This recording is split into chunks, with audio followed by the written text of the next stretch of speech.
Hey yo, this is Crow aka the Crowbat. Welcome to the top 10 worst WWE figures and trends of 2017. Alright, so I'm just gonna roll about this list. It's gonna be wild. It's gonna be slipping and sliding into the DM, so let's hit this up.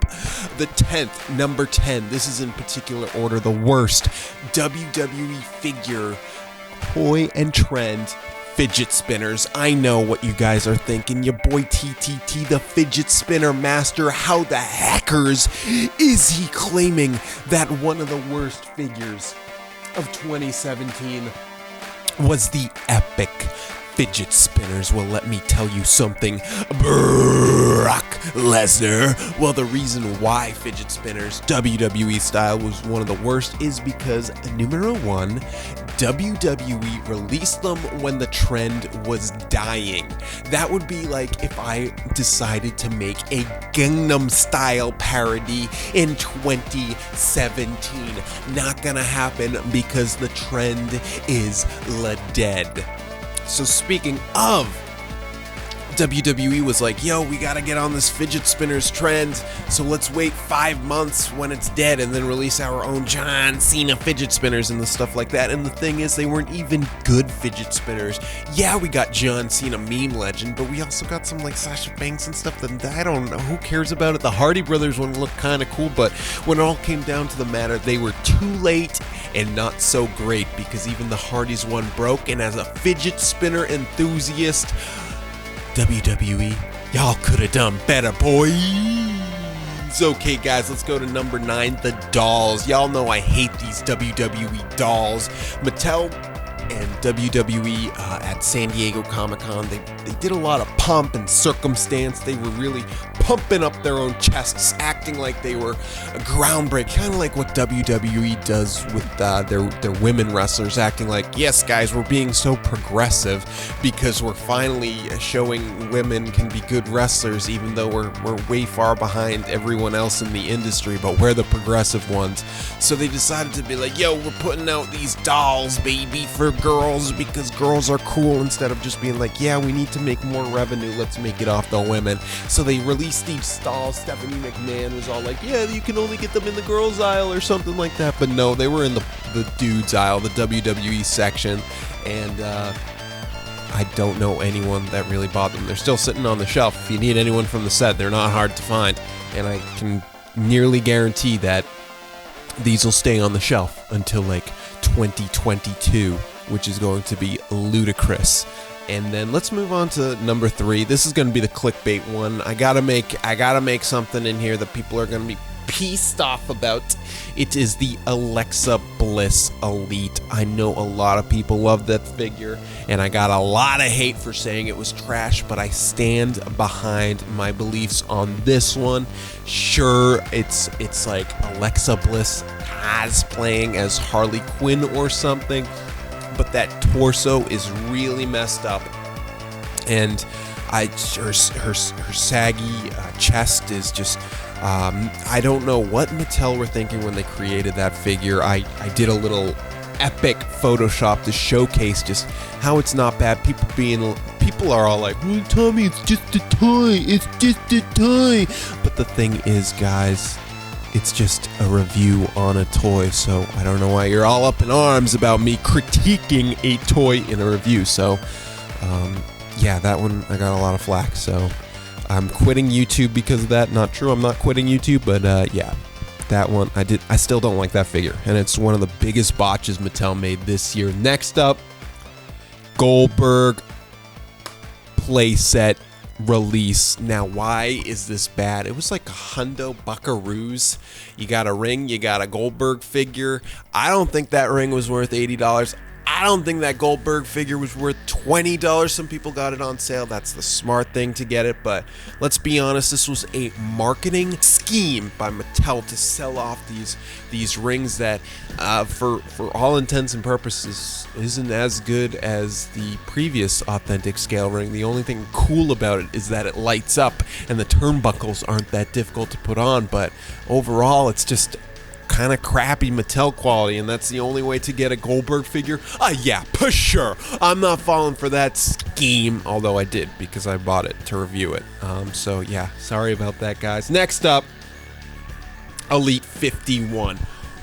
What am I thinking? Yeah, Elite 51 was kind of a snoozer, really.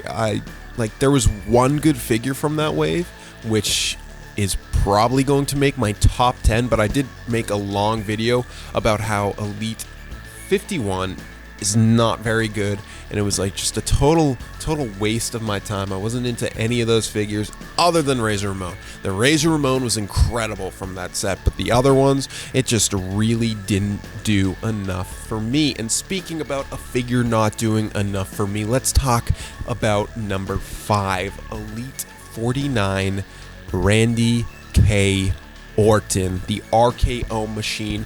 Mattel, I don't know what you're thinking, but whatever you're thinking, you're not thinking right, because this Randy Orton is like the figure that probably 10% of people wanted. When you said, hey, we're gonna make a Legends Killer Randy Orton, I'd say the majority, the 90%, wanted orange tights. Instead we got black, and it's like, Mattel, yeah, this is not what we wanted. Why is this what we got? And I cry myself to sleep every night knowing that is what they gave us at Mattel, and I still don't have an Elite Orange Randy Orton. Okay, guys, enough of that. Number 4, SH Figuarts WWE figures.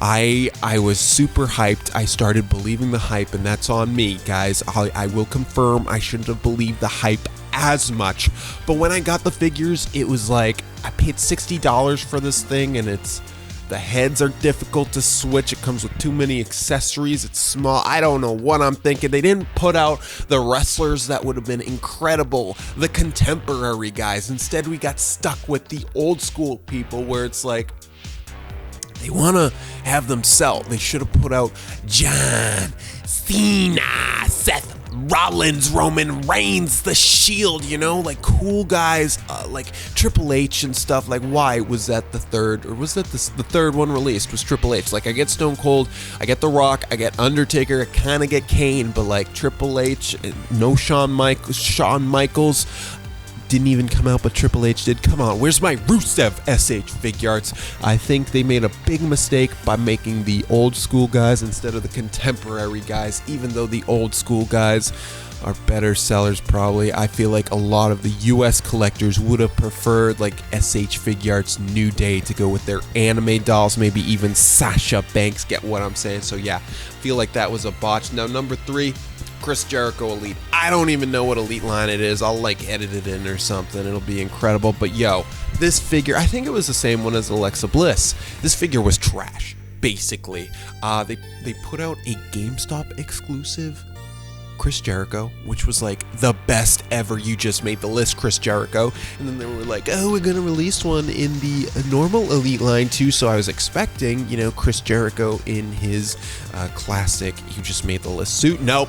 It was just like the same release from GameStop, just not as good and with a terrible face. So there you go, Mattel, you really botched that one. And speaking of botching, number 2, Rhino. Yes, this was almost number 1, the worst, but I forgot that I do trends and toys. But this Rhino, they got it all wrong. They made his arms huge, and for no reason. He doesn't really have crazy huge arms. It looks terrible. It's like one of the worst looking figures I've ever seen. Some people argue that it's a toy, dude. It looks toyetic. I'd agree on that aspect if all the other toys in the lineup actually had accentuated bodies, but no, they don't. Mattel's WWE line is mostly based in reality and getting very, very into the scales and stuff like that. And this toy, it just didn't do that.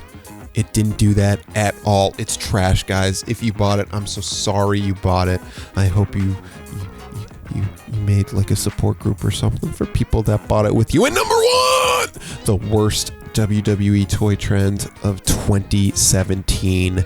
WWE Basics. Mattel, I don't have much to say about this, but I know why you did it. You want to save your money, but not only is the new articulation much worse than previously. It is inaccurate to how humans actually move. It is the same price as the old basics with more articulation. I theorize that you might be removing articulation to add more decals, but that is not the case, because if you've seen some of the pants on some of these basics, they are Playmates level of trash quality. And last but not least, this new articulation over time damages the figures. So basically, Mattel, you took a big L this year when it came to basics, and your quarterly earnings are very much down at the press time of this video. So Mattel, get your head out of the hole in the ground you dug it up on and make some good figures, because this video is negative, but guys, I'm making a top 10 video that's going to be very, very positive. So thank you guys for watching this video. If you appreciated it, give that thumbs up. If you disagree with what I said, as you will, give it a thumbs down. And until then, I will see you next year.